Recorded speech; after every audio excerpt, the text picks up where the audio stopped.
Bem-vindo ao meu canal, eu sou o Felipe Novaes Rocha. Nesse vídeo você vai aprender 15 coisas através de 15 histórias da minha vida. Dicas práticas de tech, carreira e mentalidade que eu juntei em 25 anos e venho mexendo com código.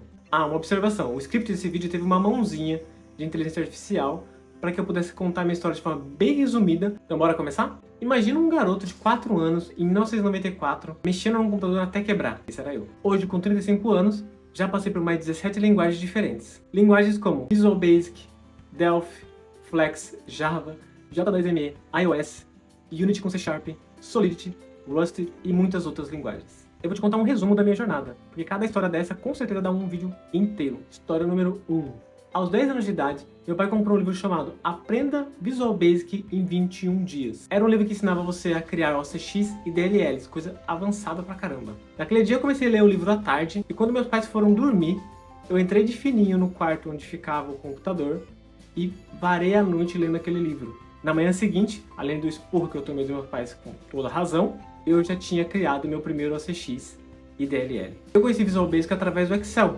fazendo macros no Excel para minha mãe, um pouco antes dos 10 anos de idade. Mas ainda não considerava programação, ainda que seja. Entre os 10 e os 12 anos eu não parei. Aprendi Delphi, Delphi-X e também criei pequenos jogos. Um deles era tipo Tetris, só que de matemática. As contas iam caindo, tipo 2 vezes 2, 3 mais 4 iam caindo até chegar no final e desaparecer. E o jogador tinha que digitar no teclado qual era a resposta o mais rápido possível. A cada nível que ia subindo, ia caindo cada vez mais contas matemáticas para ser resolvidas. Se essas contas chegassem ao final da tela, você perdia o jogo. Então qual a lição aqui? Comece cedo e vai fundo. Eu, numa noite, aprendi com um livro que era para ser aprendido em 21 dias, porque fui movido por curiosidade. Se você tem curiosidade de alguma coisa, aproveite essa curiosidade agora que ela já está viva em você, vai fundo e aprenda o máximo que você puder aprender para poder extrair o melhor disso. História número 2. Aos meus 12 anos, a minha mãe, que era monitora de uma escola, vivia soterrada de papéis tentando buscar dados de alunos. Era o ano de 2002 e eu pensei, não é possível que não tenha um jeito mais fácil da minha mãe poder fazer isso. Então eu peguei o Visual Basic e o Microsoft Access, o banco de dados da época, montei um sistema de cadastro com fotos e sistema de busca, tudo bem rápido. Quando ela digitou o nome do aluno e viu ele na tela, o sorriso dela valeu tudo. E a lição que fica aqui é, tenta resolver um problema real, pequeno, que está perto de você. Um projeto simples pode virar algo grande e dar aquele gás para você começar. História número 3. Aos 14 anos, eu vivia na Lan House jogando Ragnarok com a galera. Até que um desses amigos falaram assim, por que a gente não cria um servidor de Ragnarok? E eu pensei, por que não? Então eu mergulhei em fóruns na internet, pesquisei tudo sobre redes, sobre banco de dados, portas, firewall, DNS, até fazer o servidor funcionar. E ter a sensação de ser um admin no jogo e poder teleportar qualquer personagem para qualquer tela é simplesmente impagável. A lição que eu posso te dar dessa história é: aproveite os desafios. Se alguém propor algo a você que parece muito desafiador, diga, por que não? Se informe de como é possível fazer e faça acontecer. História número 4. Urna digital. Talvez essa é a história que eu mais goste. Com 15 anos, eu soube que a eleição do Grêmio Estudantil ia acontecer em papel. E eu pensei, como assim? Estamos em 2005, a gente está usando papel para votar? Então, como alguém que transforma a indignação em criatividade, fiz uma urna digital em Visual Basic, com gráficos animados e os votos sendo contados em tempo real. Eu até tive que implementar algum sistema de seguranças para poder travar toda a tela e não permitir que ninguém pudesse finalizar meu aplicativo e só pudesse ser fechado através de senha. Deu certo, mas eu fazia parte da chapa vencedora da eleição. Aí já viu, a galera gritou, fraude, fraude! Então eu passei a noite imprimindo naquela antiga impressora matricial, barulhenta, todo o código-fonte, que deve ter dado umas 12 folhas sulfites ou mais, e colei no pátio para todo mundo ler. E falei, tá com alguma dúvida que isso foi fraudado? Leia o código. Depois disso, silêncio. Até porque um cara do 3º ano, eu lembro bem que ele já sabia programar e comprovou que aquele código realmente era justo. Então a lição que fica nesse vídeo é, seja transparente. Você ganha confiança quando você mostra como você trabalha. Uma coisa legal sobre a urna é que eu soube que por 2 anos consecutivos essa urna foi usada no Grêmio Estudantil para as eleições futuras. E eu desconfio que talvez mesmo depois de mais de 10 anos ainda ela seja usada. História número 5. Trabalho no jornal. Pioneirismo e streaming ao vivo. Lá eu fiz um site em PHP, tipo um CMS caseiro, onde tinha parte administrativa e como alterar o conteúdo do site, e um jornal digital em Flash, usando a tecnologia que você podia folhear o jornal. Lá também eu aprimorei bastante meu conhecimento de edição de vídeo e pude até participar de uma entrevista de um político que no futuro se tornou o prefeito da cidade. Mas o que marcou mesmo foi em 2006. Criei vídeos e streams no site e criamos até mesmo um protótipo de streaming ao vivo na Câmara Municipal da cidade. Para você ter uma ideia, o YouTube só chegou no Brasil em 2007, no ano seguinte. Qual a lição que você pode tirar daqui? Mesmo que você já esteja empregado, considere aceitar novas ofertas que te desafiam a criar algo novo. Programar vai além de saber criar código. Você precisa desenvolver habilidades novas como comunicação, design e até edição de vídeos se caso for necessário. História 6. Automação de santinhos. Aos 17 anos, em 2007, numa agência de publicidade, o caos de santinho político me pegou. Era tudo manual. A gente tinha que trocar foto, trocar logotipo do partido político, colocar número, um porre. Então eu descobri que no Photoshop ele aceitava usar scripting. Eu criei uma tabela no Excel, coloquei todos os dados que eram necessários dos políticos de forma manual, rodei o script, boom, tudo feito e automatizado e pronto. Entreguei tudo em tempo recorde, o chefe quase caiu da cadeira e o faturamento subiu. Lição: automatiza o que dá. Quase tudo que é manual dá para ser automatizado. Isso te faz economizar tempo, aumentar faturamento, economizar recurso e até brilhar no trampo. História 7. A empresa de logística e a Receita Federal. Aos meus 18 anos, com meu primeiro emprego registrado em carteira, trabalhando com Flex e J2ME, a Receita Federal bateu na porta. A equipe do financeiro precisava organizar anos de dados, mas era um processo manual e muito lento. Meu chefe me mandou lá para ajudar. Cheguei lá, comecei a fazer o processo junto com ele de forma manual, passando dados de uma planilha para outra planilha em outro arquivo. Até que me veio a ideia, peraí, por que a gente não cria uma macro para isso?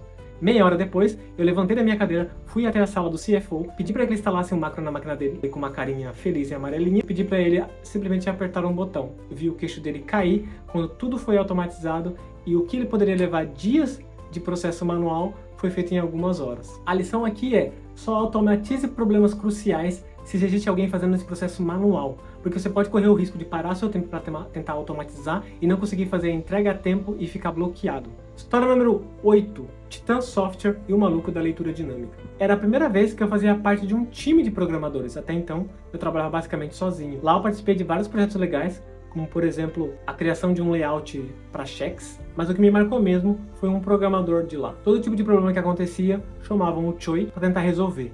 Ele simplesmente chegava na tela do computador, olhava por 3 a 4, 5 segundos e apontava de forma rápida onde estava o problema. Aquilo me deixou em choque. Eu pensei, como ele consegue ler tão rápido? Tempo depois eu fui descobrir que era leitura dinâmica. Então daquele dia em diante eu decidi que dali pra frente eu ia começar a ler código de forma dinâmica e não de forma tradicional, da esquerda para a direita. Qual que é a lição? Trabalhe com outros devs.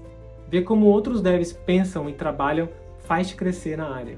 História 9. Gimon, banco de dados e Zip. Na empresa Gimon, com J2ME, enfrentei um desafio brabo. Um celular sem um banco de dados decente. Então eu decidi usar uma expressão regular gigante para simular um SQL num arquivo simples, leva até hoje o nome, RMS, e funcionou que nem mágica. E ainda adaptei compressão zip em baixo nível, lutando com poucos kbytes de memória e problemas de encoding. Cada byte contava e eu fiz dar certo. A lição aqui é: improvisa com o que você tem.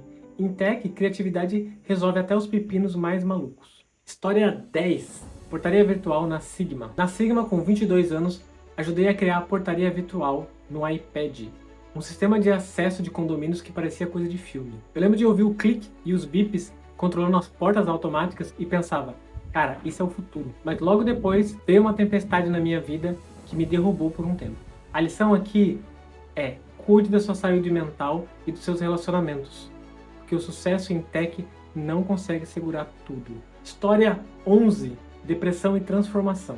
Aos 24 anos entrei num buraco muito fundo. Comecei a beber e fumar muito mais. Cheguei ao ponto de beber 1 litro de vodka por noite, até uma úlcera me parar. Cheguei a largar e abandonar a programação e essa depressão durou quase 3 anos. Mas aí, para resumir a história, eu despertei. Larguei bebida, larguei cigarro, mudei minha alimentação e aí tudo mudou. Voltei a trabalhar, comprei uma Kombi e tinha decidido que eu ia virar nômade viajando pelo Brasil afora. Tudo isso aconteceu pouco antes de conhecer aquela que se tornaria minha esposa. Foi basicamente renascer das cinzas. A lição aqui é: se você precisar dar uma pausa, pare para reencontrar o seu norte. Eu sempre digo que a depressão foi a melhor coisa que aconteceu na minha vida, porque foi só chegando no fundo do poço que eu pude descobrir realmente o que era importante para mim e sair de lá. História 12. Um jogo chamado FunKids. Quando eu voltei da depressão, peguei o trabalho numa agência e tirei o FunKids do papel. Um jogo escrito em Unity, com C#, que que era concorrente da Play Kids. Era só eu e um MacBook velho e emprestado suando para fazer a base enquanto aprendia. No fim, quando eu saí de lá, eu entreguei o projeto e um time com mais de 5 pessoas. Eu saí porque alguma coisa ainda não me parecia certo. Então larguei programação de novo e tirei um ano sabático. Foi nessa época que eu fui morar junto com a minha recém-conhecida e futura esposa num sítio e me tornei terapeuta, ajudando as pessoas a sair de seus próprios buracos enquanto eu me reconectava comigo mesmo. A lição aqui é que, como terapeuta, eu percebi que a inteligência emocional, a gestão de conflitos, tanto interno quanto externo, e facilitação em grupo valiam tanto quanto ter conhecimento técnico. História 13, facilita social e o sonho de ser nômade por aí. Entre 29 e 30 anos, eu já estava morando em outro sítio e estava vivendo o pico da escassez, sem grana, num momento difícil. E para piorar, acabei ficando cego do meu olho direito. Mas é claro, eu já tinha vencido a depressão, o álcool, a bebida, entre outras coisas, e não era uma cegueira que ia me deixar abater. Seguindo a minha intuição, eu entrei na Facilita Social e ajudei eles a criar uma plataforma de game decks online, onde eu pude juntar meu conhecimento tecnológico com o terapêutico. Com o dinheiro eu consegui arrumar um motor fundido da Kombi, sim, estava fundindo o motor da Kombi, e a começar a montar um motorhome para viajar por aí.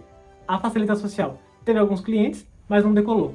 Mas lá eu pude aprender coisas importantes que me levaram para blockchain. A lição aqui é, no momento difícil, lembre das histórias que você já superou. Isso vai te ajudar a dar energia para você superar também esse desafio. História 14. Gardens, blockchain e crença do merecimento. Depois da Facilita, onde eu ganhava mais ou menos 3 vezes meu custo de vida, eu entrei na blockchain para trabalhar na Gardens, uma plataforma de governança. Comecei ganhando $25 a hora, mas depois de 2 semanas, eles perceberam que o meu conhecimento era de sênior e aumentou para $50 a hora, o que era, na época, 44 vezes mais do que meu custo de vida mensal. Depois de um tempo, acabei se tornando líder e liderei a versão 2 da Gardens, no qual a gente participou de um hackathon e ganhamos em primeiro lugar. Na Unihive, a DAO, a organização descentralizada que iniciou a Gardens, eu também contribuí com a Uniswap, uma DEX igual ao Uniswap, e a Celeste, que é um juro descentralizado gamificado. Então foi um período de muita construção enquanto eu viajava o Brasil e trabalhava remoto. A lição aqui pode ser várias, mas o que eu quero deixar claro era a crença de merecimento. Eu tive que trabalhar muito a crença de merecimento para aceitar a ganhar muito mais do que eu ganhava aqui no Brasil pelo mesmo tipo de código que eu produzia. 15ª e última história, canal no YouTube e o chamado. Eu recebi um chamado para sair da caverna e compartilhar meus conhecimentos, histórias e visão de mundo. Pelo convite do Lucas Oliveira, criamos o Fluir para Web 3, onde palestrei sobre tech pela primeira vez. A lição mais importante aqui para mim é: mude-se para o lugar onde estão as pessoas que você quer se tornar. A criação desse canal está sendo um desafio para mim, tendo que lidar com síndrome do impostor, perfeccionismo e a frustração de ainda não ter as habilidades que eu gostaria de ter, mas que eu estou construindo. O que me motiva a ir além é receber os feedbacks positivos de que meu conteúdo está ajudando alguém. O que um dia eu ouvi e ando repetindo para mim mesmo é que aquilo que é pouco para mim pode ser muito para o outro. Quero ajudar você a superar seus desafios. Assim como alguém experiente que já caiu várias vezes ao longo da jornada, eu quero poder te ajudar a te mostrar uma saída. Se precisar de um papo ou uma mentoria, é só me chamar no LinkedIn. E aí, curtiu? Se alguma das 15 histórias ou lições te tocou, se inscreve e deixa um comentário me dizendo qual foi. Estamos nesse canal fazendo live todo santo dia, de domingo a domingo, feriado, virada de ano e Natal. Já estamos em 78º dia. Então, caso você quiser aparecer, me dá um oi ao vivo. Então, muito obrigado se você chegou até aqui e fica com Deus.